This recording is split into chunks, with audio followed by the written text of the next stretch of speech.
आपने भी आजकल इन दिनों वक्फ शब्द की चर्चा अपने चारों ओर सुनी होगी। संसद में वक्फ संशोधन बिल को लेकर सत्ता पक्ष और विपक्ष में महाभारत छिड़ी हुई है। वक्फ संपत्तियों को लेकर भारत में अक्सर कई बार बहस छिड़ती रहती है। वक्फ पर सियासत होना कोई नई बात नहीं है, पहले भी इसे लेकर खूब बवाल हो चुका है। हाल ही में वक्फ बोर्ड एक्ट में संभावित संशोधनों को लेकर चर्चाएं जोरों पर है। इसी कड़ी में संसद में वक्फ बिल को लेकर जोरदार हंगामा जारी है। लेकिन क्या कभी आपने सोचा है कि वक्फ शब्द की शुरुआत कहां से हुई? आखिर ये शब्द कहां से आया? इसका इतिहास क्या है?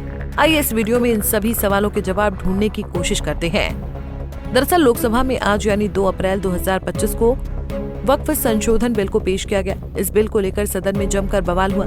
अगर ये बिल कानून बन जाता है तो वक्फ की संपत्ति का विवाद सुलझाने के लिए राज्य सरकारों को पहले से अधिक शक्तियां मिल जाएंगी। हालांकि इसका असर पुरानी मस्जिदों, दरगाहों या मुसलमानों के धार्मिक संस्थानों पर नहीं पड़ेगा, लेकिन बिल में किए गए परिवर्तनों में वक्फ बोर्ड में गैर मुस्लिम सदस्यों की संख्या में बढ़ोतरी हो सकती है। इसी मुद्दे को लेकर बवाल अभी भी जारी है। अब सवाल आता है कि आखिर वक्फ शब्द कहां से आया, इसका मतलब क्या है? जानकारी के मुताबिक वक्फ अरबी भाषा से निकला एक शब्द है, जिसकी उत्पत्ति वकूफा शब्द से हुई। वकूफा का अर्थ होता है ठहरना, रोकना।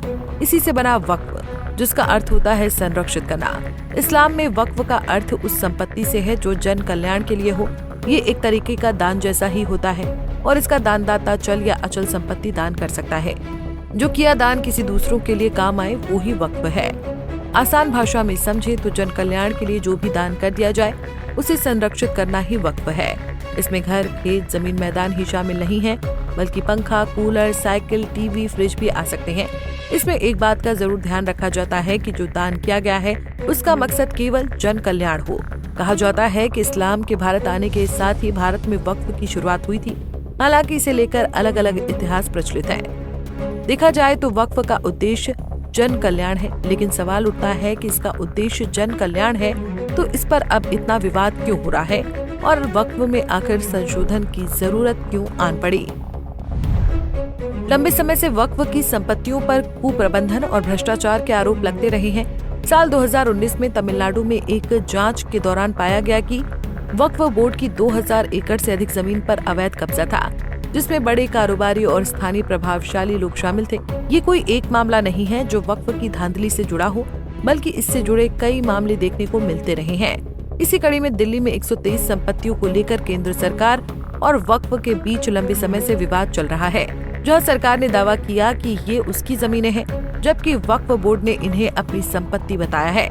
ऐसा ही कुछ मामला कर्नाटक में साल 2022 में सामने आया, जहां वक्फ बोर्ड ने किसानों की 1200 एकड़ जमीन पर दावा ठोक दिया, जिसके दस्तावेजी सबूत भी नहीं थे। इन घटनाओं ने वक्फ प्रणाली में पारदर्शिता की कमी, अनियमित पंजीकरण और संपत्ति विवादों को सुलझाने में देरी को उजागर किया।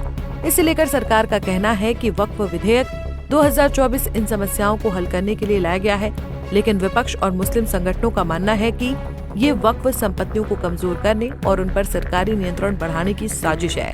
अब इस बिल को लेकर देश में जगह जगह पर विरोध प्रदर्शन हो रहे हैं। अगर देखा जाए तो इतिहास में पैगंबर मोहम्मद के समय का एक उदाहरण मिलता है, जब 6000 खजूर के पेड़ों का एक बाग गरीबों की मदद के लिए समर्पित किया गया था।